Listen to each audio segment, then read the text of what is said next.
Hello everyone, কেমন আছো তোমরা সকলে? আশা করি সকলেই ভালো আছো। বহু প্রতীক্ষার পর ফাইনালি ত্রিপুরা জয়েন্ট এন্ট্রান্সের যে তোমাদের লাস্ট রাউন্ড অথবা তোমাদের স্পট রাউন্ড সেটা বলতে পারো, সেটার একটা নোটিফিকেশান এসেছে তোমাদের ফার্মাসি, নার্সিং এবং যারা প্যারামেডিক্যাল কোর্সে অ্যাডমিশন নিতে ইচ্ছুক তাদের ক্ষেত্রে একটা ভালো একটা খবর এসেছে।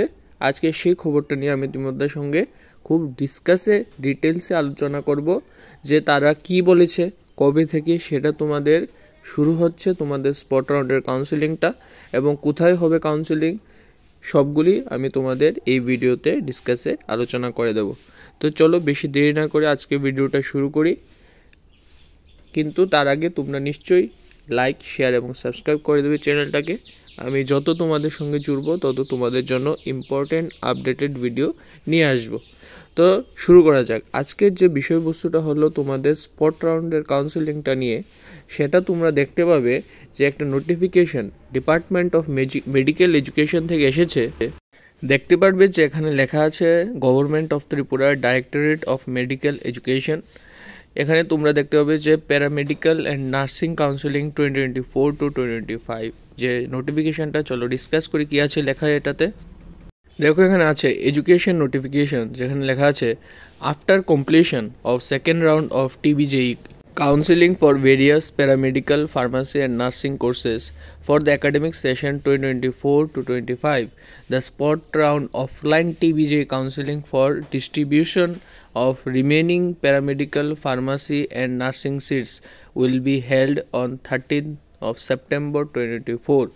এখানে বলা হচ্ছে কি যে সেকেন্ড রাউন্ডের যে কাউন্সেলিংটা হয়েছিল সেটার প্যারামেডিক্যাল, ফার্মাসি এবং নার্সিংয়ের হয়েছিল সেটা শেষ হওয়ার পর এখন যে ভ্যাকেন্ট সিটগুলি খালি আছে সেগুলিকে পূরণ করার জন্য স্পট রাউন্ডের অফলাইন কাউন্সেলিং করা হবে।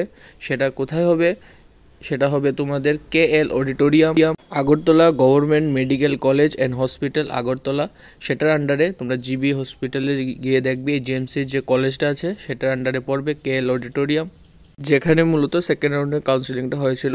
এখন সেটা তোমাদের থার্ড রাউন্ডের স্পট রাউন্ডের জন্য যেটা হবে সেটাও সেই অডিটোরিয়ামই হবে। সেটা হবে তোমাদের সেপ্টেম্বরের 30 তারিখ। আর টাইম দেওয়া হচ্ছে সকাল 10টার সময় যেতে হবে। আর যারা বলা হচ্ছে অল দ্য এলিজিবল রেজিস্টার্ড যেগুলি আছে টিবিজি, যারা রেজিস্টার অলরেডি আছে, যারা এক্সাম দিয়েছে কাউন্সেলিংয়ের জন্য পিসিবি গ্রুপের ক্ষেত্রে, তারাই একমাত্র যাবে গিয়ে অফলাইন কাউন্সেলিং গিয়ে তোমরা অরিজিনাল ডকুমেন্ট সহ যাবে সেখানে, ঠিক আছে? আর সঙ্গে সেটাতে কী লেখা আছে সেটাও বিস্তারিত জেনে নিই। ডেটটা তোমরা টোটালি মনে রাখবে, সেটা ভুলবে না। তোমাদের যে কাউন্সেলিংয়ের যে ডেটটা অফলাইন স্পট রাউন্ড কাউন্সেলিং সেটা তোমাদের হচ্ছে 13 সেপ্টেম্বর 2024, সেপ্টেম্বরের 30 তারিখ, ঠিক আছে? মনে রাখবে লাস্ট, এই মাসের যে লাস্ট তারিখ সেটাতে তোমাদের কাউন্সেলিং হচ্ছে স্পট রাউন্ড। আর তোমাদের অরিজিনাল ডকুমেন্টটা নিশ্চয়ই নিয়ে যাবে। আর সেটা অ্যাটেন্ডিং ক্যান্ডিডেটস বলা হচ্ছে যে 10টা থেকে 11টা ফুলবে কাউন্সেলিং প্রসেস। এখানে নিশ্চয়ই তোমরা 10টার মধ্যে পৌঁছে যাবে, এর বেশি লেট করবে না। KL অডিটোরিয়াম হবে ভেন্যু তোমাদের Agartala government medical college and hospital, যেটা আগরতলাতে অবস্থিত। তাছাড়া এখানে একটা তোমরা দেখতে পারবে যে নোট দেওয়া আছে কি যে those candidates who has not registered or did not done choice filling for TBJ counseling must bring permission letter from Directorate of Higher Education to attend spot round offline TBJ counseling 2024.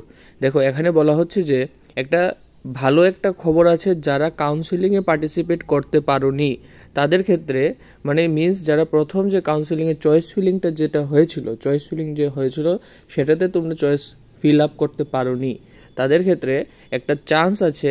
তোমরা Tripura board of joint এন্ট্রান্সের যে শিক্ষা ভবনে আছে সেখানে গিয়ে তাদের থেকে একটা পারমিশন লেটার নিয়ে তোমরা স্পট রাউন্ডের কাউন্সেলিংয়ের জন্য এলিজিবল হতে পারবে। তাহলে নিশ্চয়ই যারা 30 তারিখের জন্য স্পট রাউন্ডে যেতে ইচ্ছুক, যারা অলরেডি কাউন্সেলিংয়ে চয়েস ফিলিং করোনি, ঠিক আছে, তাদের ক্ষেত্রে বলছে তাদের একটা সুবর্ণ সুযোগ, তারা গিয়ে নতুনভাবে একটা পারমিশন লেটার নিয়ে তারা সেখানে অ্যাপ্লাই করতে পারবে ফর থার্ড স্পট রাউন্ডের জন্য। আর যারা অলরেডি চয়েস ফিলিং করছে তারা তো পারবে নিশ্চয়ই। আশা করি ভিডিওটা তোমাদের ইম্পর্টেন্ট লেগেছে, তাহলে নিশ্চয়ই লাইক, শেয়ার এবং সাবস্ক্রাইব করে দেবে। Thank you.